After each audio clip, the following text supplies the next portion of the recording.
Okay, dear friends, 2:30, it's time to start our session. You know each other. Nevertheless, let me introduce our panelists. Anatoly Yanovsky, Assistant to the Chief of Staff of the Presidential Executive Office of the Russian Federation. Sergei Tsivelyov, Governor of the Kemerovo Oblast region, the coal mining region of Russia. Pavel Snickers, Deputy Minister of Energy of the Russian Federation.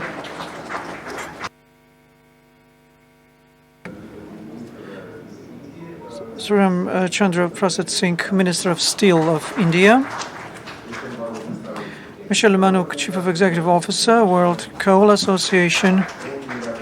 And, of course, I'll get to the panelists sitting in the first row.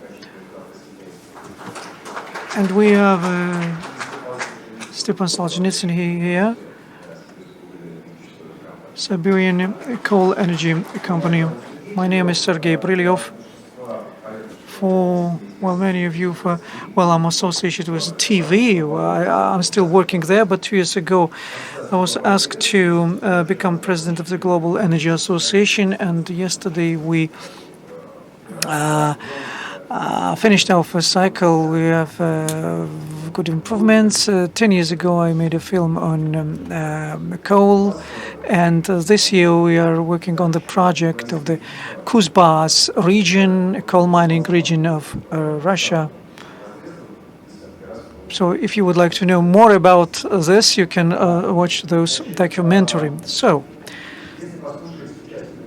speaking to the participants of other sessions and other international forums, why do we here, we don't know if you have a coal industry, forget about this. If you would like to invest, forget it.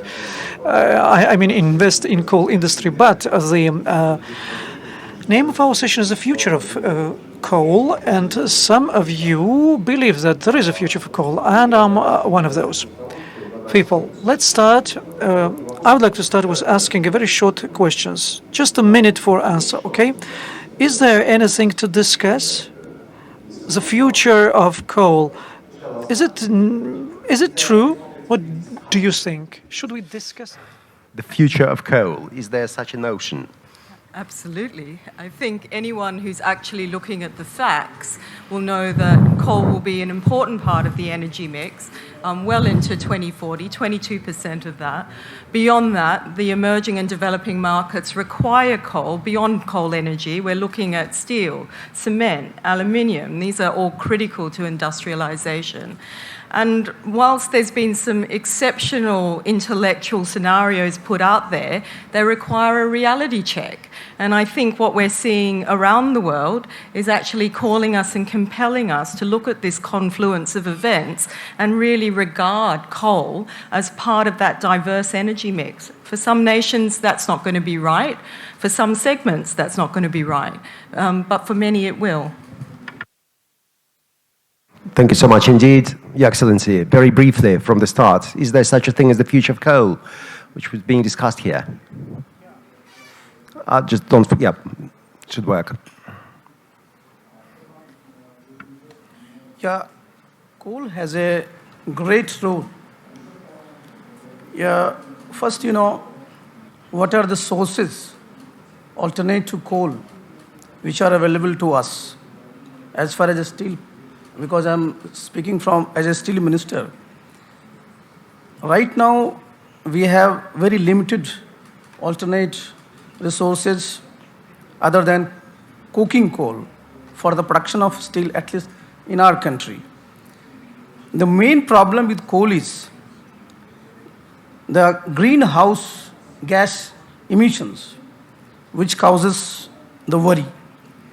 What we have to think, how we capture carbon. Yes. And that thing we will be going to exploring during the session. Absolutely. So, you see, despite its limitations, coal has a role, and it will have a role because this is a very abundant source of energy. And at least in India, we have 320 billion tons of resources, coal resources in the country. So this will have a role. Lovely. Pavel. Спасибо большое, Сергей. Ну, как бы очень... Thank you, Sergey. It's very interesting to participate in this discussion because I'm the Deputy Energy Minister. We don't see in, well, the near future, speaking of 24 to 2035, we don't see energy balance of Russia without coal generation. It's not so high now, some 12-13% now, but it will stay, it will remain. And by asking this question, is there a future for coal, and what is the future? Well, anyway, a little bit later I will give my perspective on this, and you will give, I hope, clear figures. I'm ready. For 2050, our coal generation in energy balance, if there are no some serious changes and modernization, some 4.5%. And with the increase of electricity consumption, some 1.5 trillion. It's a serious growth up, but now we see this evolutionary approach in coal generation. It depends on, the premises, of course, and we'll speak about it later. Sergey,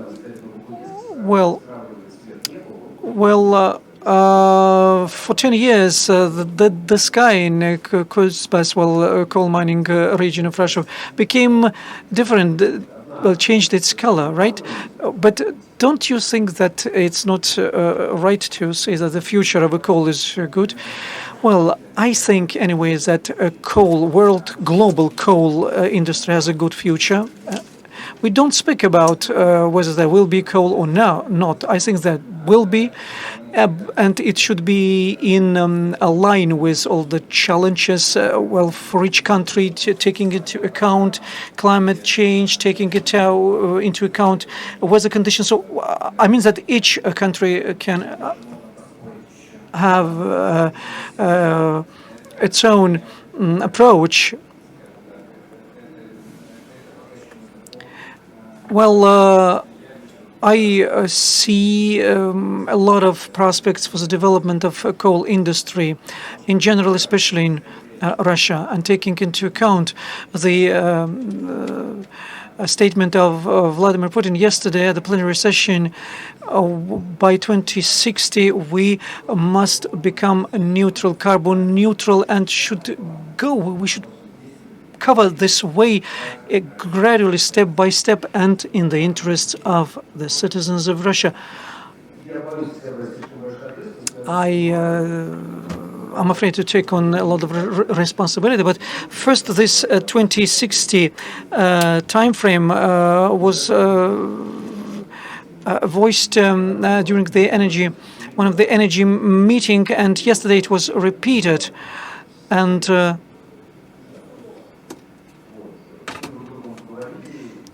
it seems like now that 2060 is a real time frame. Well, Anatoly, what do you think? Future?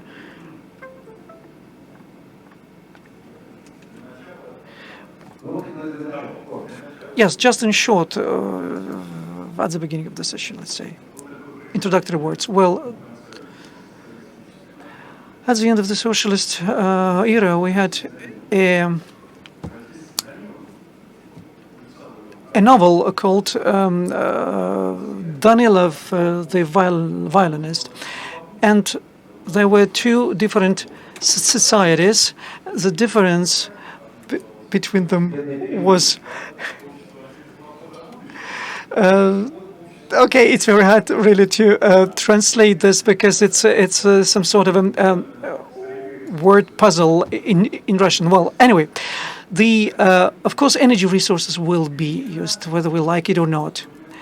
And measure is a problematic thing, and prediction and forecast, it's not a good thing to do. And it's not that easy to make predictions by talking about the share in a balance. The main thing, not the figure. Even getting back to what we are living through now, not a single analyst or analytical agency said that the gas price, well, this summer, will reach this level, and also the coal price that also will rise. Nobody in the world could have predicted this, failed to predict this. Well, but anyway, one additional question. We are measuring not only as a share of energy balance, also well calculating in job places, some million people, 150 million people now involved in this energy sector. And this 150,000 people, do they have future? I think they do. When you said we switched from million to 150, and the productivity performance in energy sector increased manifold since Soviet times, and with the development of technologies, the performance, the productivity in the coal industry will increase, and the number of job places will decrease. And we see that in Kuzbas and in other regions, when digitalization is reigning now, and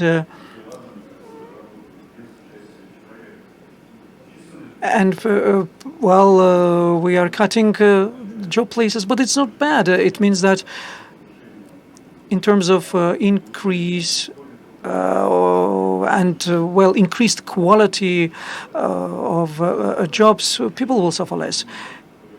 And the important thing for us, for coal industry, of course, the ecology, and I believe that in 10 years to come, that will be one of the most important issues that we will have to address.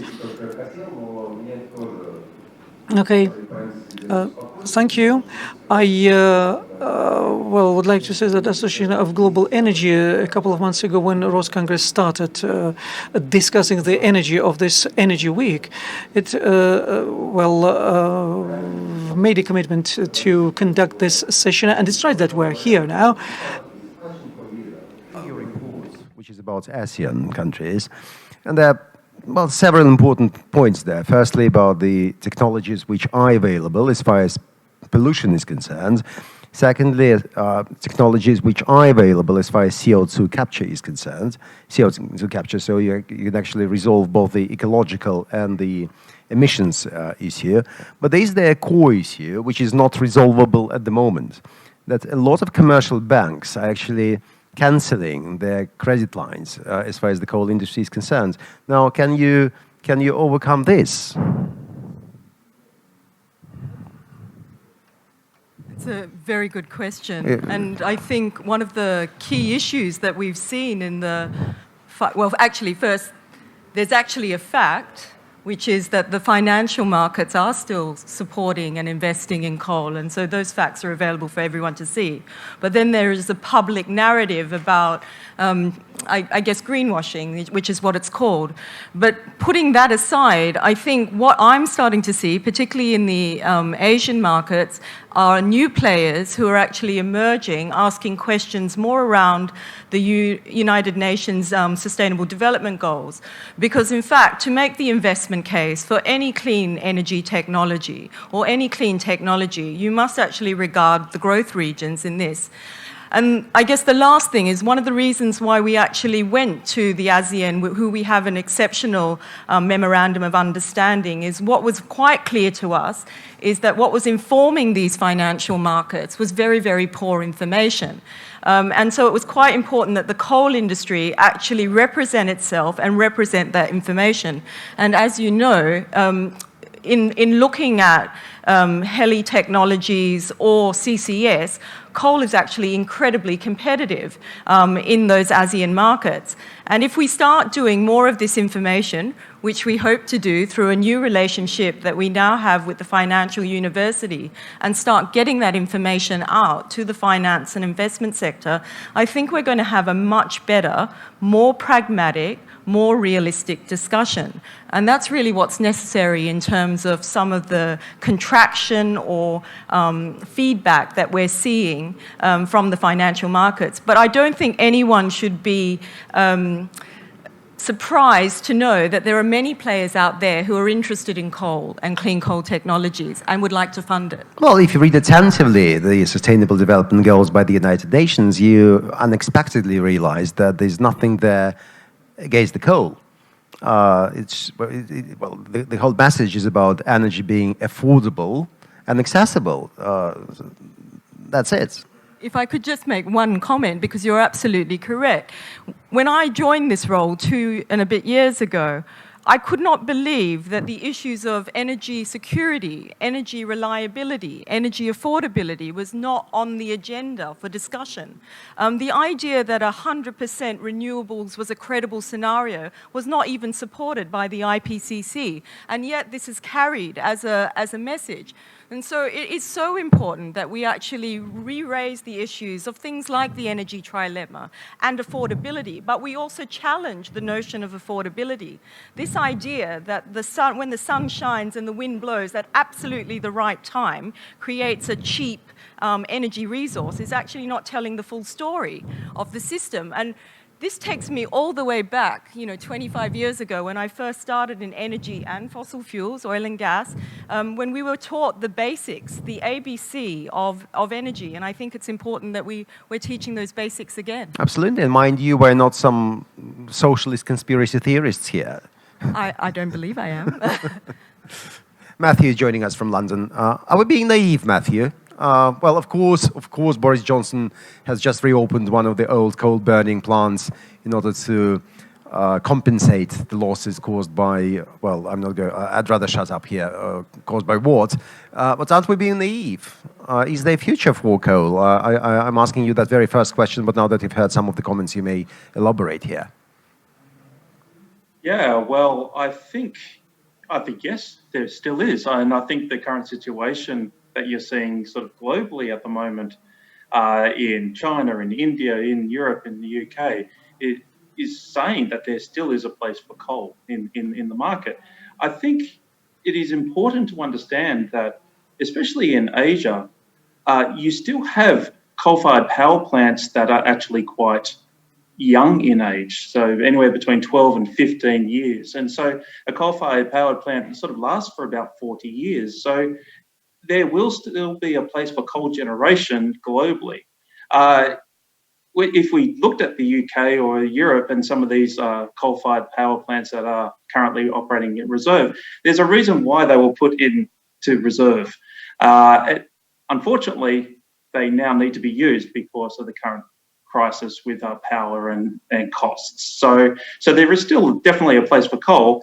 We just might need to lean on it a little bit more at the moment. Can I ask you an unexpected question? Do you know why number 10 Downing Street is brown? No. Because all of the surrounding buildings in the Whitehall area are sort of, whitish, yellowish. Yes. And that one is brown. Yes. Is that all of the buildings used to be like that in the coal era. And all of them have been cleaned, except for number 10, which for historical reasons is as it is. But coming back to the technologies, and there are available technologies, why do you think that the commercial sector, the commercial banks in particular, have been cancelling their programs for coal industry?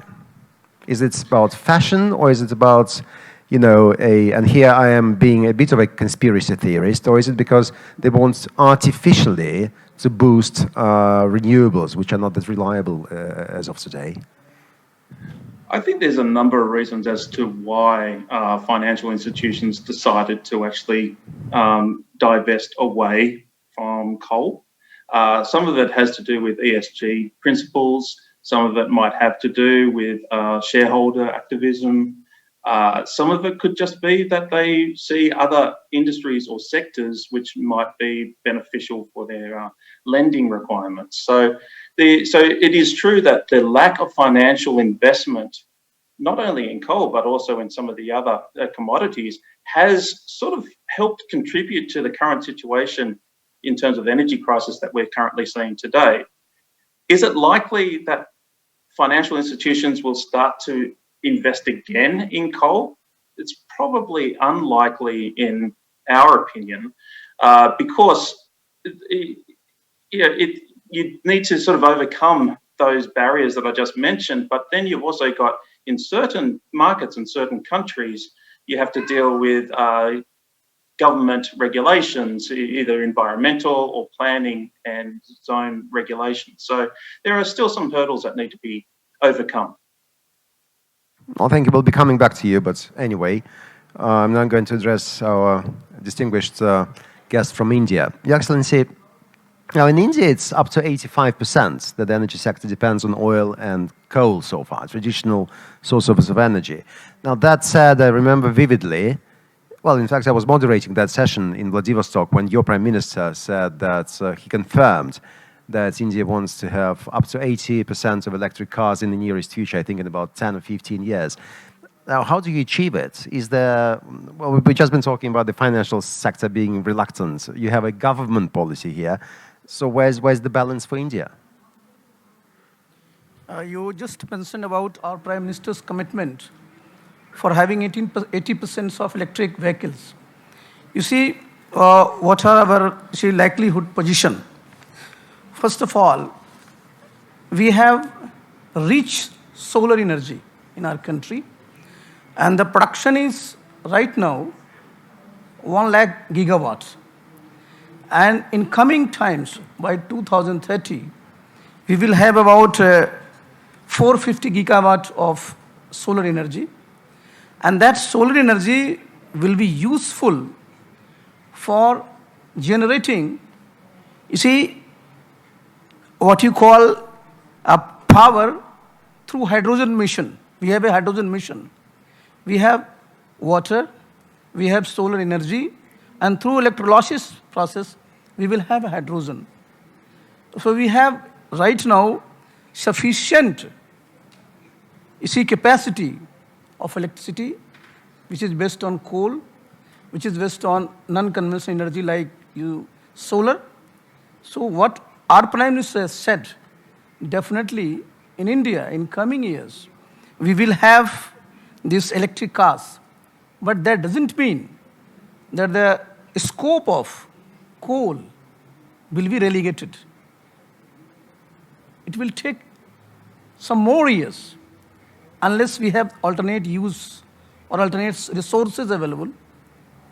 By that time, till that time, you have to have dependence on coal.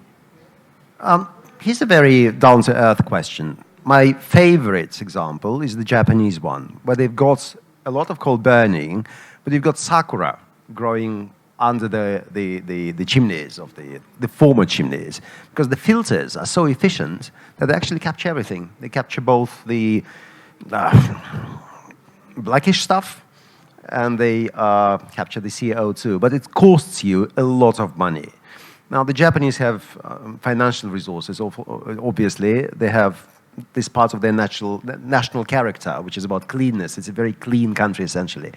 But they also have government regulations. How can you, in the developing world, despite the size of the Indian economy, but how can you oblige the coal-burning companies to actually implement these policies, to install those filters? They cost a lot of money. You see, if you take the coal, if you gasify the coal, you have this carbon monoxide, you have hydrogen, which we call synthesis, you see, and that we use for production of steel in India. Syn, which we call syngas. There only we have to capture what you have mentioned, and what I earlier mentioned, capture carbon dioxide. How do you make them capture? That is, you see, we have the technology to capture it, but how this can be reused for development purposes, that is to be you see, further focused. We have technologies where that carbon dioxide which has been captured can be, you see, utilized for enhancing the production of your petroleum products. You can also think of production of methane. So we have to do some serious research how we use this captured coal, carbon dioxide, from which we get from coal gasification. Thank you, sir. К Степану Александровичу Солженицыну хочу обратиться. Я бы мог сейчас задать общий вопрос. Вот мы на подходе, КОП-26. We are coming to Glasgow, and Prince Michael will visit Moscow. And I would ask another question. I visited Azot enterprise in Kemerovo region. They began using CO2 for sparkling water. There are other stories. Let us inject the CO2 not into formation. Let us maintain the formation pressure. You head of a Siberian oil-producing company. Who should just urge you to make use of these technologies? Because seemingly the future is good. Can we use a mic? Can you give Stepan a mic? Thank you. He has a good voice. He is a commander of the company. But it will be better with the mic. Well, there's no urge. We are already doing that. We've engaged into this process.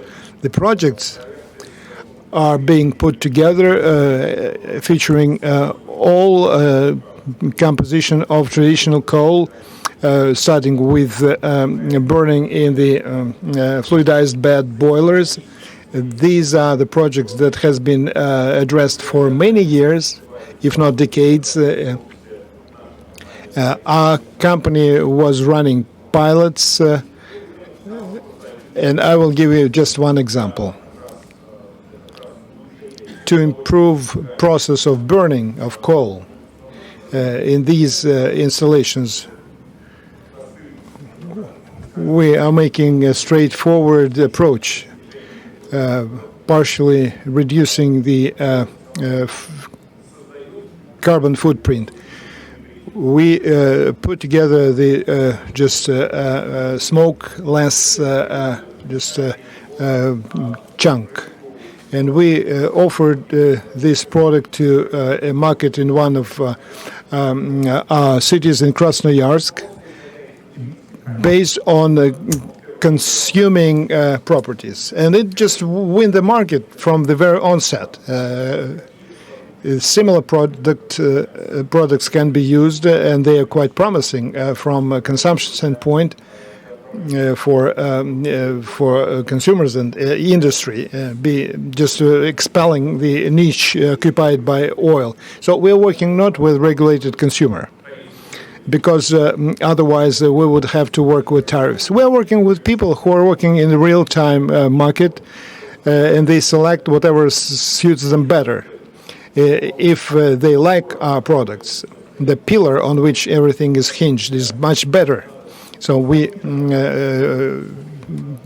think that there's no need to forecast what share will be occupied by coal in whatever mix, not because forecasts are just very statistical, but this choice should be made not by us as producers, not by regulators as bureaucrats, but by consumers who should be given better provisions to reach the goals.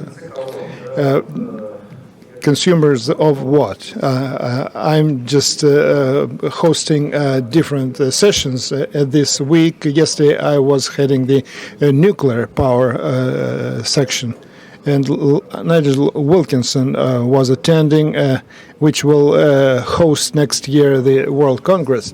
And she provided a bit asymmetry comment to what the Russian said. Consumer, according to her, is not only individuals but also society. Can you offer society to sell idea with modern coal? which is tired of fossil fuel sources. We are in favor of splitting the demand of our society and our citizens from just other societies and other citizens, because we are living in Russia. We work for the benefit of Russia regions and citizens living in these regions. And the forgotten word is protection of environment, polluting compounds, solids, PM 2,5. So these was passed by Western countries 20, 30 years ago at the stage of implementing new technologies. And such countries as Japan also passed that, but developing markets, India and China, they make use of new modern technologies, highly technologies, which for developing countries can be used to develop new projects, new power stations, and win this competition. And Russia is in between. This is not just a growing economy. We have this steady consumption. We are not growing, so we have to upgrade and do whatever is cleaning air from polluting particles, where we feel the demand from the citizens. What our neighbors did in Japan, Korea, and in the West. We are not obligated to do that, and we are doing that, and we will do that. And we feel the demand from the society. People are willing to breathe clean air. I didn't see that there were manifestations for carbon-free environment. This is a very interesting comment, because these environmental protection measures, they came from just the last page on newspapers to the front page. And we will look how things are developing. And Zeres Mogiliev got the international prize. Can you say what this prize was awarded to you for? We have the committee consisting of 15 members voted for you. Just not anybody think about coal, and all of a sudden you became the winner. I will start with asking the last question about the future. This is,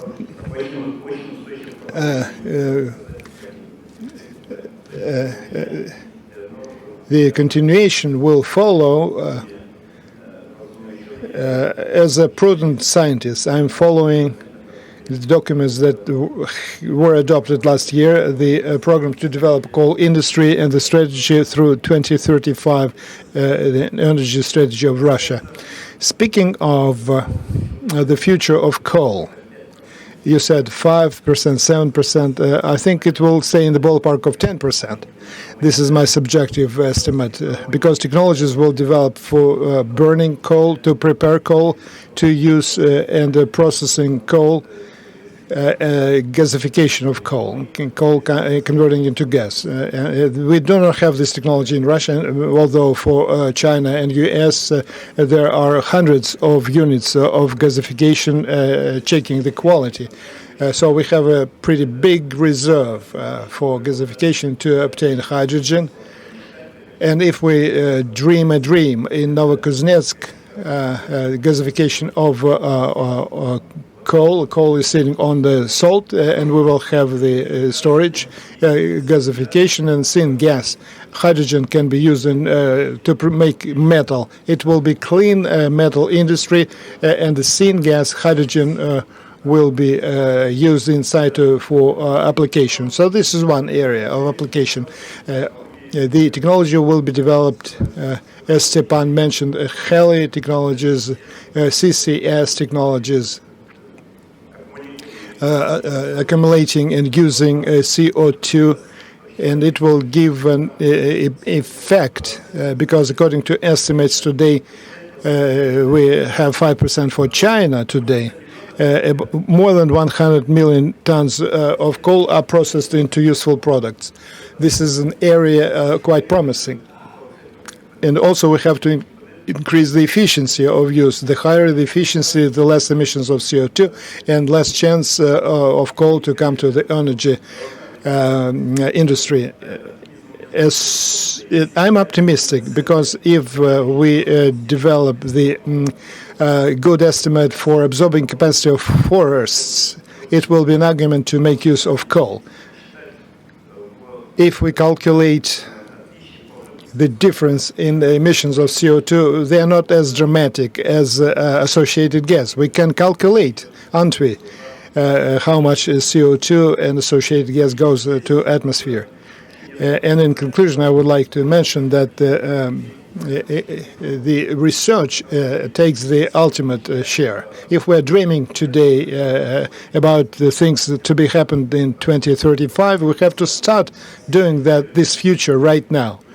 Because the return will be in 5-10 years. The issue is complex, and I'm requesting and suggesting that the Russian coal companies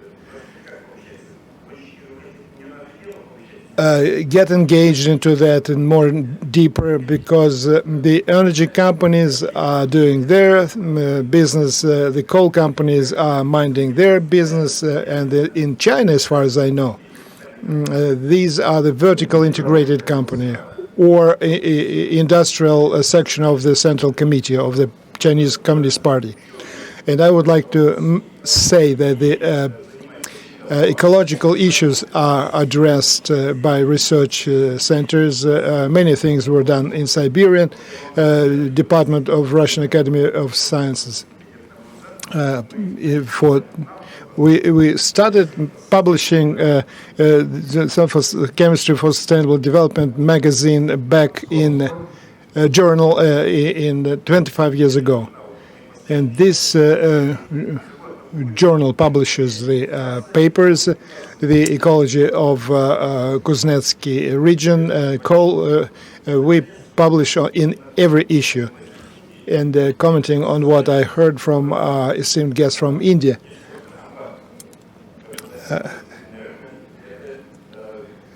Dhanbad in India is the sister area for Kuzbas, because they has as many as 600 mines around this city, and it's very important to set up cooperation.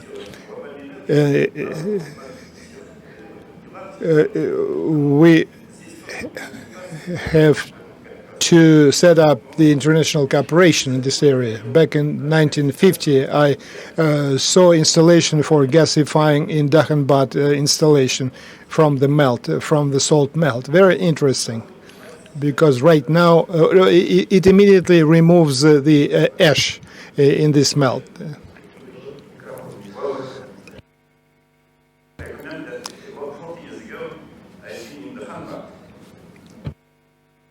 Mining region, India. I remember that there is about 110-20 coal mining companies. So it's like very similar that in our country, Kuzbas region. So it's also one of the main coal mining regions of our country. So might be we should have very close cooperation, because first time I have seen the molten salt gasification of coal in the Dhanbad. So thank you. Спасибо большое. Thank you.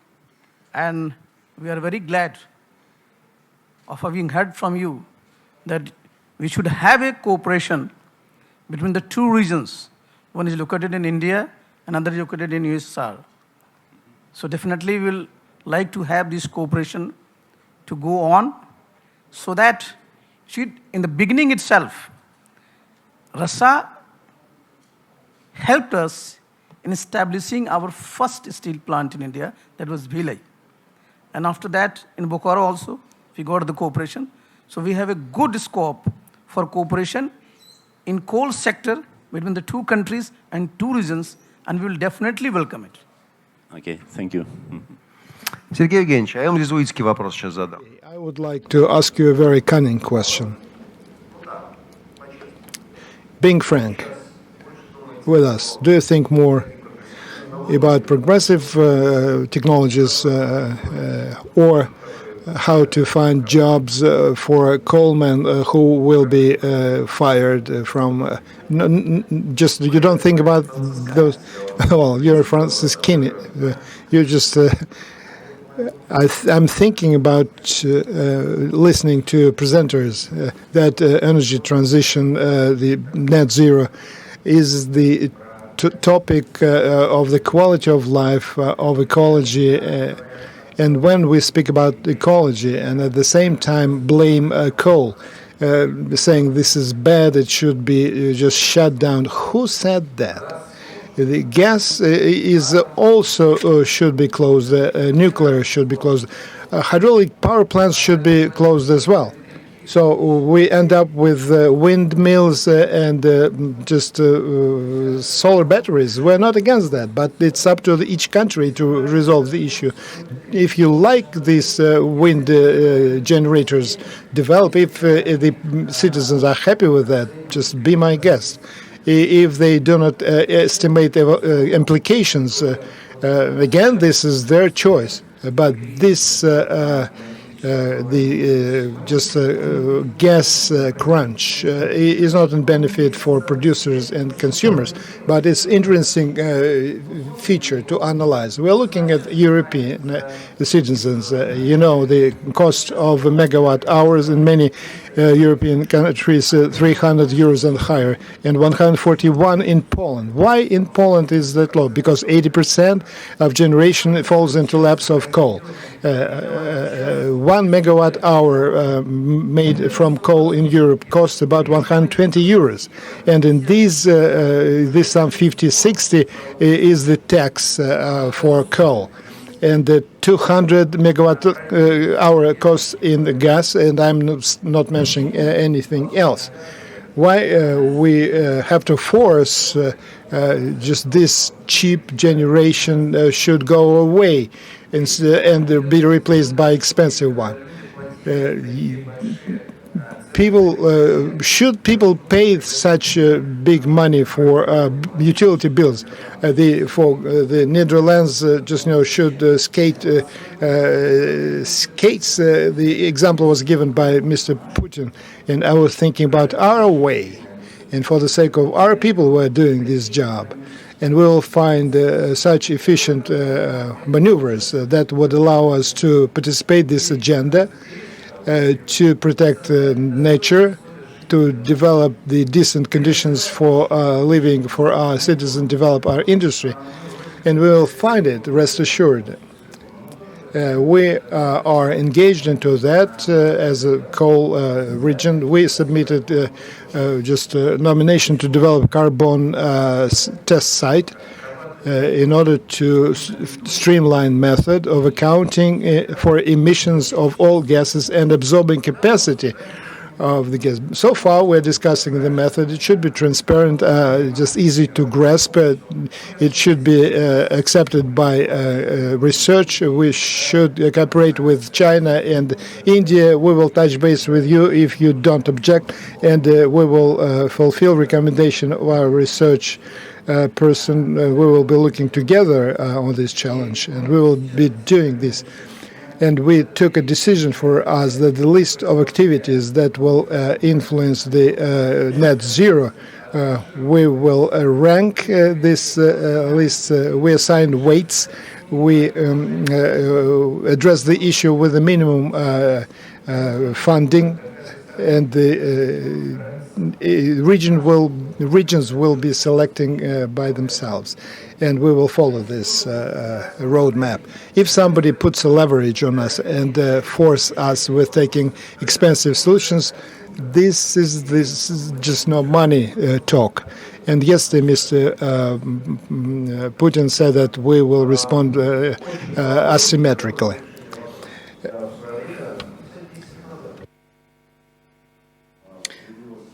Some 10 years ago, I brought from Kuzbas the cedar small trees.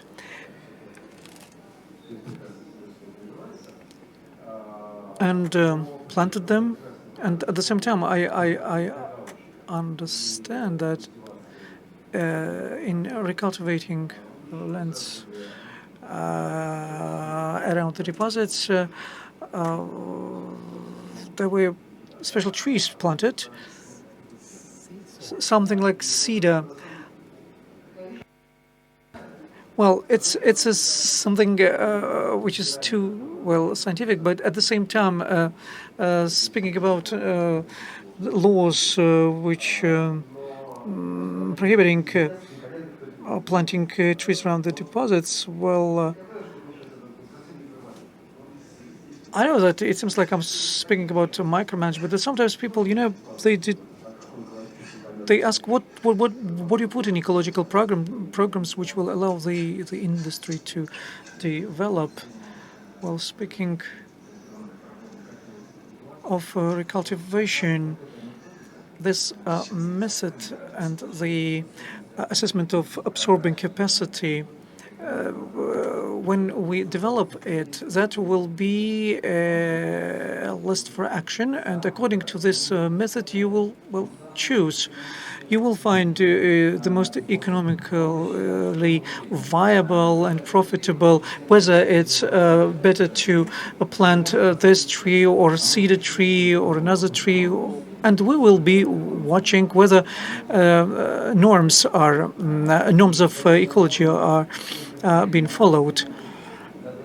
We should give facilities to develop, to find innovative decisions to problems they face, and we need transparent and long-term rules, and I hope that our business will play according to these rules. Pavel, we mentioned the industrial department of the Central Committee and the wish of regional authorities to create rules, set of rules, and one of the speakers talk about interaction between capitalist units.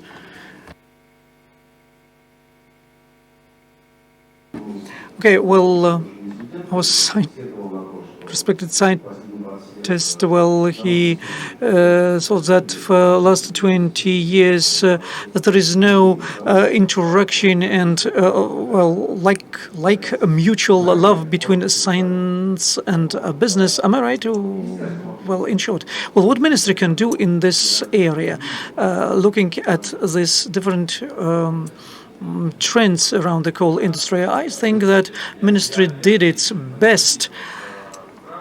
You're right, Sergei. Any achievement starts developing when you have a hurdle ahead. And we in Energy Ministry understand that taking into account the climate agenda, we will update the strategy. As well, Sergei said, we need evolutionary scenario. We analyzed this step-by-step, the gradual evolution of coal industry, and we understand perfectly well that the coal generation is now generates some 140 billion kilowatt hour. For 2030, 124, and in 2050, if we don't have breakthrough technologies, and if, well, you gave this nice Japanese examples when sakura is blossoming in Kemerovo. Well, but altitude is different, yes. But anyway, we are not enemies to ourselves. Stability is of importance to us. We say that Russian energy balance is universal, is ecologically clean. We have 40% of carbon-free sources. And not only we, but others, France, for example, thinks the same. Okay, so let's wait, yes, till we don't know whether a coal tax will work, and I hope that our Asian partners will hear us and we will be able to prove our point of view. Here I say that we need to provide reliable energy supply. And if business starts developing in this area, we have a lot to do in the area. We have a lot of untapped areas, CCS, for example, and the like. But these technologies are they don't work in practice, and we need to implement all these strategies. We need to make predictions, of course, taking into account all the new strategies that are evolving. And right now, we see what trends we see. If the development of technologies, on capturing show other results, we will revisit, we will rethink them, but we have to be ready for that. We cannot afford to do mistakes in energy sector, serious mistakes. And if the decisions of our partners, if they abandon our technologies and our production, we have to be ready to give alternatives to our consumers. So, as for scenarios, we have done our best, and then we will go further.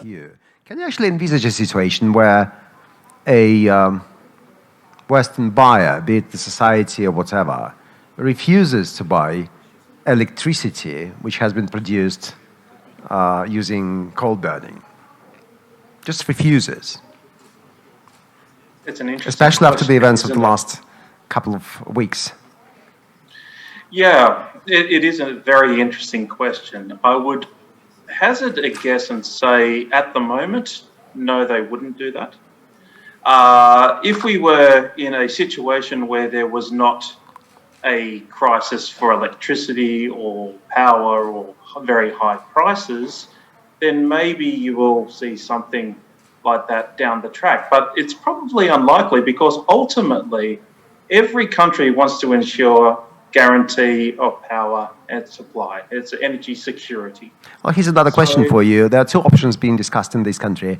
A, that Europe would come to prudence, given what's happened in this last couple of weeks, and would sort of, say, yeah, right, we've made a couple of mistakes, we'd rather have a balanced energy sector. And the B option is that Europe would say, hell, it didn't work, we should invest even more in renewables and get it right. I already have a very interesting answer to this question from someone present here, but what's your view? So I can definitely give you the Platts Analytics view. If there's been a concerted effort in Europe to actually retire coal-fired power generation. If you take from 2018 to 2021, the coal-fired power capacity that has been removed from the market, and if you put that into the current situation at the moment, then you'll probably be looking at a TTF price of around about, I think it's about $15 maximum. So that's very different to sort of where prices are at the moment. So if we were going to sort of take the scenario that you're suggesting, then it's probably likely that they will still be able to sit side by side with each other. I think in Europe, renewable generating capacity is so much, effectively it's a baseload power in the stack. So the ability to add to that is, Europe is a lot further down the track than some of the other markets globally. So I see this more as a sort of short-term speed hump, I guess, in terms of the energy transition pathway. And it's probably unlikely that in Europe they will sort of start to go back and start again. I think they will still continue to do what they're currently doing at the moment. But that probably means that some of the restarted coal-fired power plants in Spain, in Italy, they might hang around for a little while yet. Probably unlikely is an expression which describes the situation slightly different in comparison with highly likely, typically exercised by certain British prime ministers. But the very fact that you actually use such expressions mean that, you occasionally drop yourself into a subjunctive mood. That is to say, the conversation about what we're talking about here is not being rational. It's being affected by a lot of speculation and psychological helter-skelter. And that's one of the major problems surrounding the coal industry. It's there, it works, but it's got interpretations around you. Я сейчас хочу обратиться к Ирине Золотовой с двумя вопросами. Ирина, во-первых, я специально вот надену очки. I'll put on my spectacles because it's very difficult to. Well, excuse me, with the director of the center of the consultancy. Let me see. It's very long. Okay, Director of Center of Sectoral Research and Consulting, Financial University under the government of the Russian Federation. So my question is, from your point of view, you are, representing finance and management, right? And what we are speaking about, is that real, this closed cycle energy? Is it serious? Is it possible, taking into account all those eco trends and thinking of the future of the coal industry? What do you think? Oh, okay. It's a very interesting questions of full cycle energy. Okay, and here I have to look, take into account waste generation. Wastes are made during the burning of fuel. So,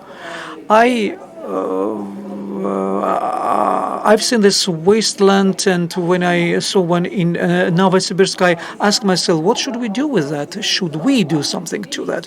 The main thing is to provide supply of electricity, of energy. So should we do something with these wastelands?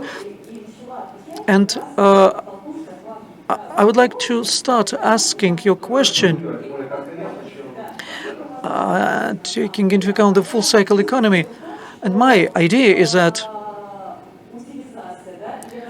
disposal or development of disposal of wastes is an additional opportunity for electric generation working on coal-fired electricity. Could you translate that? All right.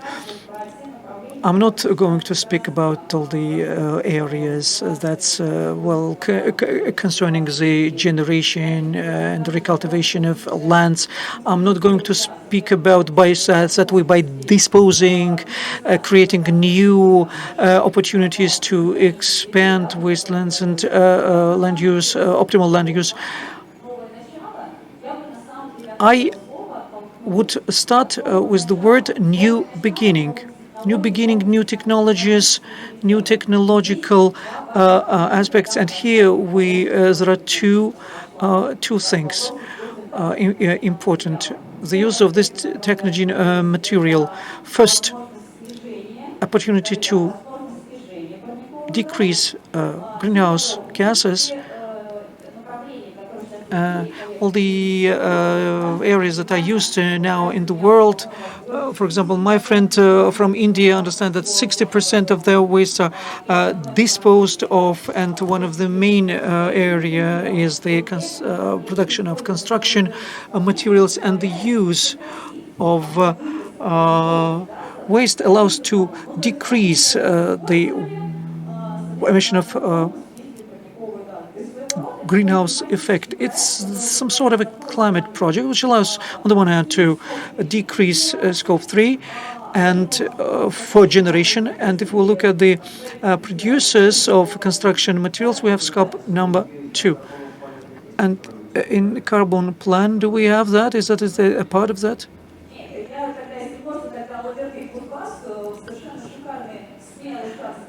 Okay, well, my colleagues from Kuzbas did a very bold step in their strategic development.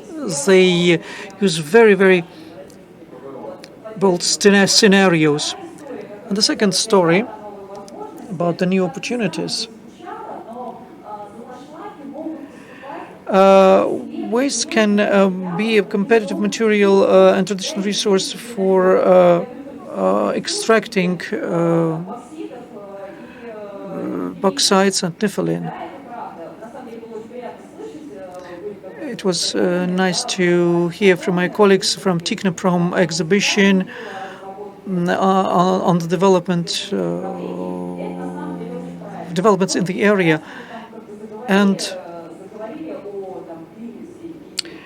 well, speaking of climate in the context of coal, I'd like to remind you that the project on disposal of waste, in the green taxonomy and traditional projects, and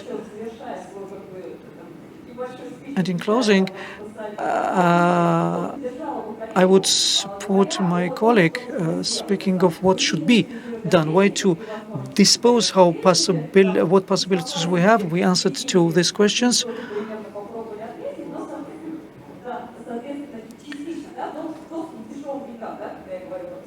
Well, when I speak about taxonomy, I'm speaking about the access to cheap money. As for consolidation of efforts, we need drivers.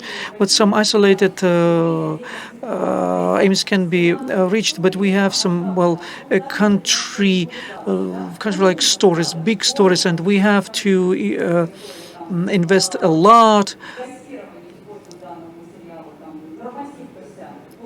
Normative basis, etc. And I'd like to support my colleague or, let's say, an association which will allow to develop in this area. And association is a nice organizational decision. There is certain hypocrisy involved in all of this as well. I think a lot of people in this hall are eagerly awaiting the collapse of the coal mining in Colombia in order to share the market. What was funny actually during the last G8 summit was that no one, of course, told us about the American submarines being sold to Australia instead of the French ones. But the Australian Prime Minister was in the middle of a domestic political crisis when he talked about coal with his G8 colleagues. Are we being frank? Well, I'm going to Colombia next week on invitation with the ministers and the like and the industry. Can I actually, Sergey, I think you've actually, I'm going to answer it a bit differently because, I mean, clearly there are geopolitics involved, there are all sorts of issues, there's sentiment, there's a very global push for renewables. All of these things play out. But I think the answer to all of this, and it was something that you coined before, and it was about modern coal. And the modern coal, progressive coal, progressive coal, and this modern coal industry will be one of collaboration and cooperation. It will see the opportunities. It will recognize that decarbonisation is something that society wants. And it will also look to those technologies to work it through. I think, and certainly I can only say this about my current members like SUEC and my future members, they are looking now to the global coal value chain, not just the industry of producers or consumers and suppliers. They're looking to all of the value chain to now emerge with a united voice and a united vision for the coal industry, one that's based in fact and technology, but one that also accepts we'll look different. One last comment. There are so many exciting things happening in coal, actually. There's so much innovation. There is not a day that goes by where I don't have someone from India or China or Indonesia or Africa talking to me about a technology that they're developing, an efficiency that they're looking at. And in fact, I think these are the discussions that are starting to have with financiers, new financiers who are emerging and asking me about those technologies and the feasibility of it. And ultimately, when governments and financiers actually have a discussion, that's all about affordability of energy, energy security, technologies and the feasibility of those technologies and what's actually required, then we're in a better place to address the issues of decarbonisation. So I look forward to that discussion. I believe that the modern coal industry, across the coal-consuming and producing nations, I think this is the opportunity. We don't have to play victim, and we don't have to lean into the current narrative, but it does require us to get organised. So hopefully we will. And Michelle, I officially can confirm that we at the Global Energy Association are absolutely happy to hold a joint events, maybe in Siberia, together with SOEC, and to discuss it frankly and in an open and modern manner. Ну, я к Анатолию Борисовичу обращусь. Он так отечески на нас всех смотрел. Anatoly, this is not new for him. Franciscan, Dominicanian, so there are specificity that intrigues me for a quite long time, although it doesn't pertain to our discussion. When we developed the movie about coal, unfortunately, I was the victim that the last Moscow mine was closed in the Tula region, which was the set to make a movie about mining people, and Irina and Michelle spoke about different technologies. In Tula, Tula coal contains molybdenum in higher concentration than in the molybdenum ore. I don't know whether they were telling me truth or not, and I apologize that I changed the course. So I'm just interested in molybdenum. You produce molybdenum from coal. This is it, full stop. I think our research person can comment on that better than myself. In waste hills, in the slug hills, contain rare earth elements everywhere in the territory of Russia. The other thing is that the level of recovery, technology to recover these metals out of this waste, is that it cannot compete with the production of the same rare earth metals through leaching, etc. technologies. So if we develop a process to recover on a competitive level this process, this will be the first part. So, yeah, this is an indirect answer about the future of the coal industry. We are vague how it will look like apart from the coal itself. I agree with my colleague from Finance University that the use of ash and slug waste is quite promising.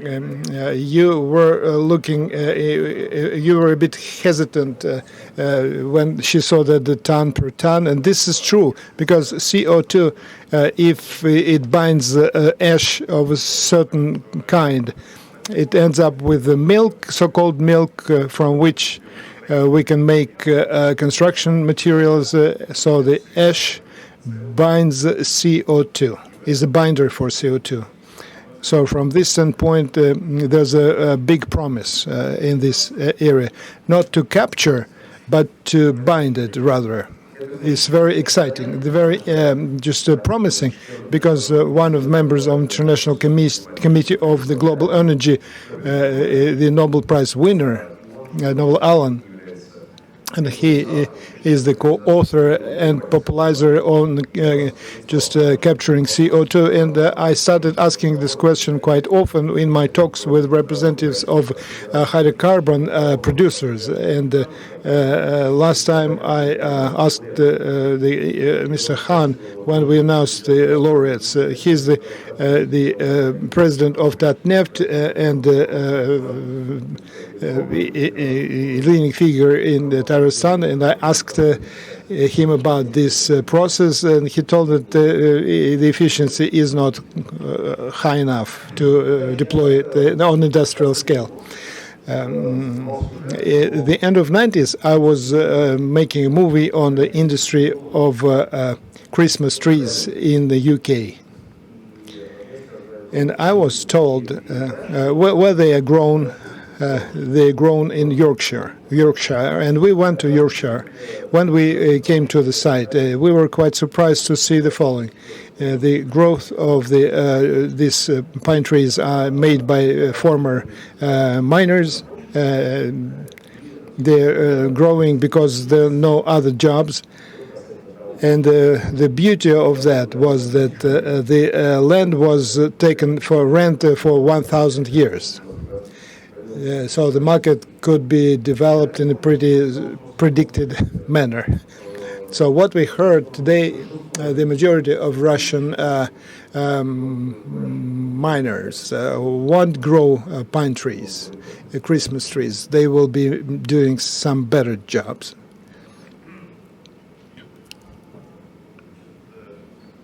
Let me start with the following. It's very difficult and very easy to answer your question, and I will explain why. Well, we're coming to jobs, right? Yeah, why?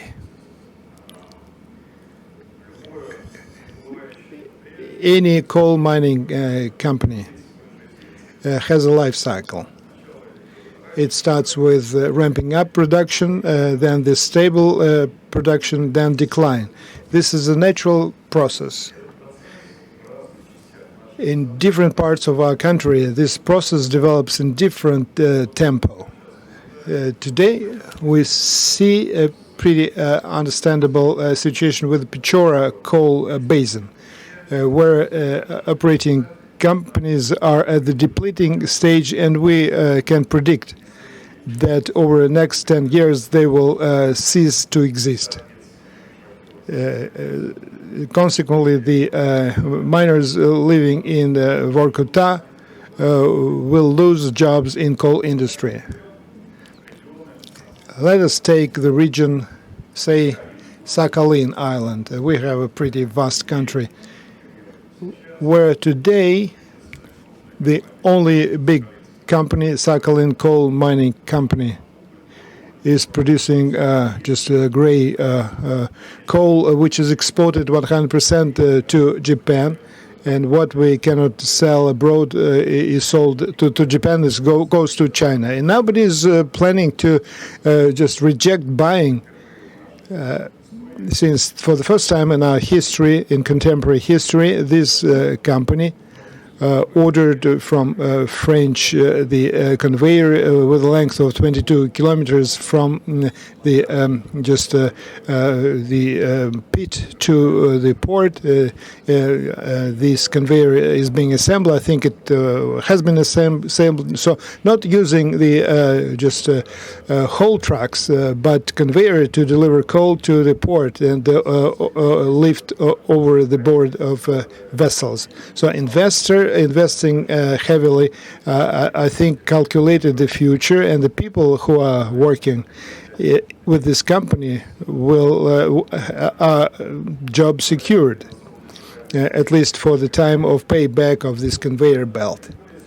The most complicated situation in my mind we are having in Kuzbas.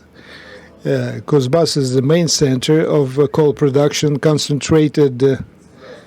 It has high concentration of coal mining companies, beds and mines, pretty heavy ecological load on the region. We have the legacy of ecological damage that should be resolved. And the management, the government is thinking about that, and there's a commission of the president of the Russian Federation to find ways to stimulate developing new jobs in Kuzbas, not dealing with production of coal. To what extent this commission will be fulfilled is the second question. We are supporters of finding the jobs that look like growing Christmas trees in Yorkshire, which are useful and realistic rather than reinventing the wheel. which is not typical for the region, or making miners doing things that they are not grown to used to do. And I ask to expand on that. Always when people are speaking about jobs and miners, I ask everybody to be careful with selecting words, not to throw ideas that the coal industry will close soon. We have to be just ramping up, setting up new jobs outside the contour of miners is a separate job. They work in very hard conditions.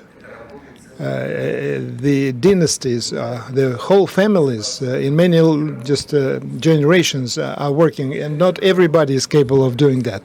The people working under these conditions are putting their life at risk, and every day they just facing the nature, wild nature, and they can be quick with finding solutions to remain alive, to protect equipment, and they constantly think and they just perfect their instincts every day.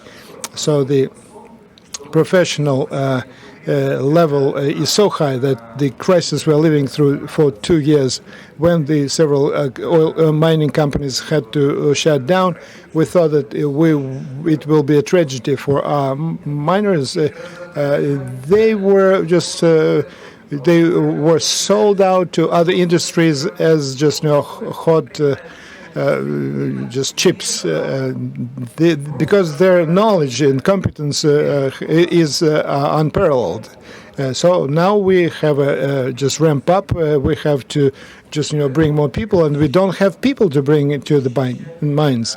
So I used to protect, and I will protect the dynasties of miners. And if somebody says about revolutionary progress in this area, I will oppose these people. Yes, the president said at the forum said that enough is enough.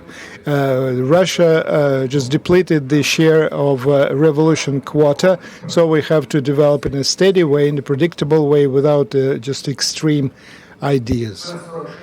15:46, we overworked for 1 minute. Well, I'm just moderating many sessions, and usually I choose what I like. And usually the good indicator is how many people stayed in the audience through the session. Not a single person left this hall. Did we have anybody sleeping?